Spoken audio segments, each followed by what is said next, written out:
beleza? Que fala, tu vi hoje eu tô aqui trazendo o meu segundo, terceiro vídeo pra vocês e hoje eu vou ensinar como fica feio no AQW. E hoje eu tô com o Arthur. E aí, pessoal? Tudo bem? Ele é meu primo. Zica mesmo. Mesmo. Tá, você começa aí, Arthur. Vou te dar Gotu. Pode dar, doutor. Tá na sua home. A minha home é um cocôzinho.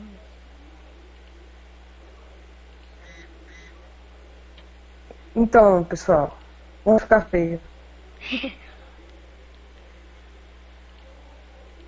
Ó, você tá vendo esse bichão aqui, ó? A Peraí. cabeça feia aqui, na minha rosa?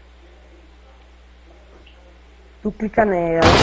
Ai, caraca, que susto que deu agora. Cadê você? Eu tô aqui na minha casa. Né, mas em que lugar? No começo.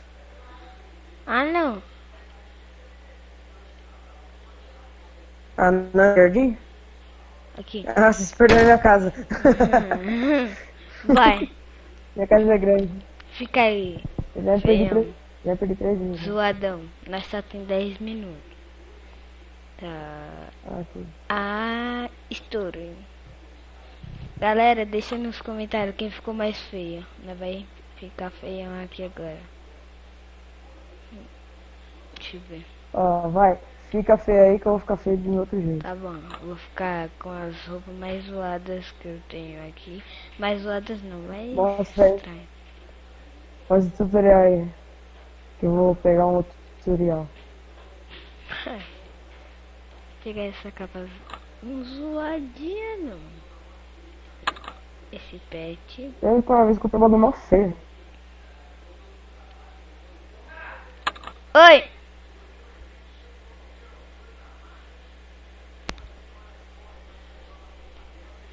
Minha madrinha me chamou aqui. Tô pronto. Já? Já.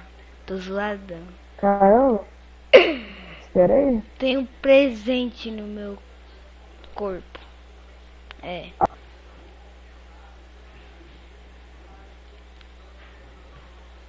Chuchu. Eu vou dar um corte enquanto o Arthur dá Goto. É, isso mesmo. Vou dar um corte. Já volto aí, galera. Já.